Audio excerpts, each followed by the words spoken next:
Before we get into Brett Yormark's pathetic posturing at Big 12 Media Days, let's reaffirm some undeniable facts. The NCAA said in March it received a tip from an online sports book about Texas Tech quarterback Brendan Sorsby's gambling activity, and says the sports book was alerted by law enforcement. Multiple people told USA Today Sports in April that not only was Sorsby gambling on games, but that Cincinnati, his former team for 2 years, knew about it in the summer of 2025. Sorsby, in his lawsuit last month against the NCAA, claimed Cincinnati knew about it.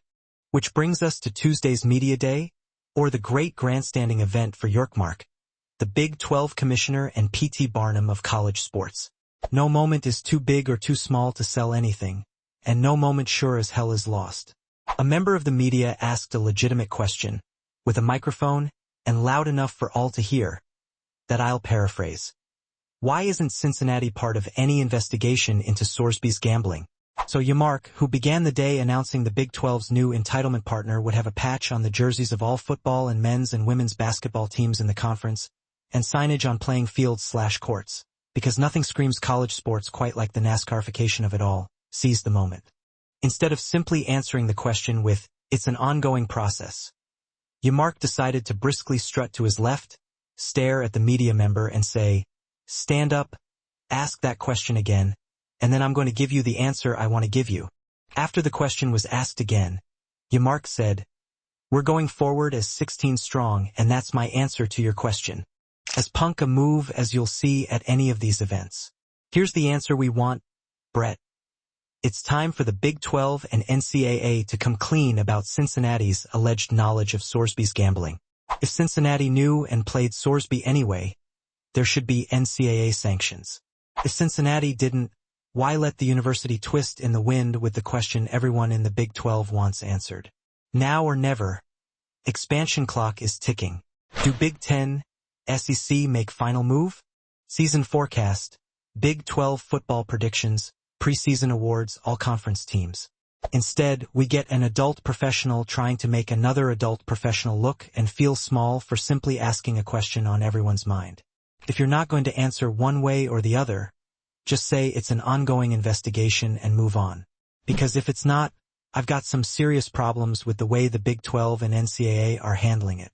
The player at the center of your investigation, the player whom the NCAA rightfully argued in court had to be ruled ineligible to protect the sanctity of the game, the player who multiple state attorneys general lined up to argue against said Cincinnati knew about his gambling proclivity.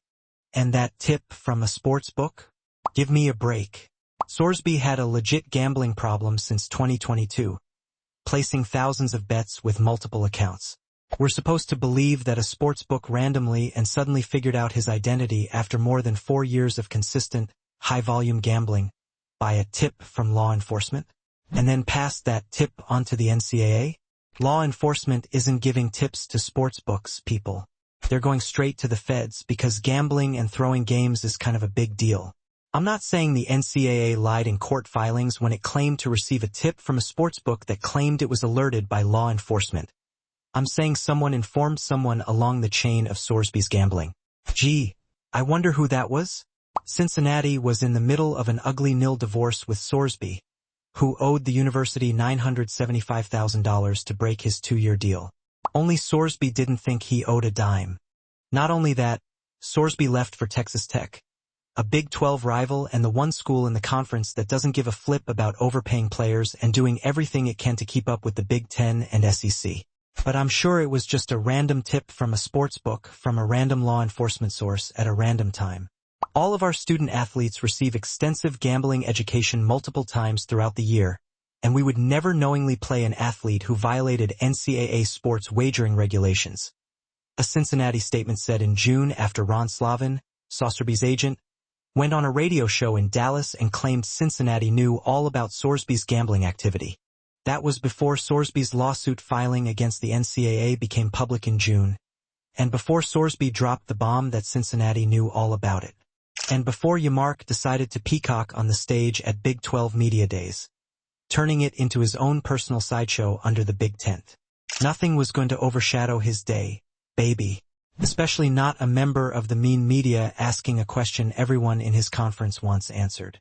This article originally appeared on USA Today. Big 12 silence on Cincinnati's role in Brendan Sorsby saga is deafening opinion.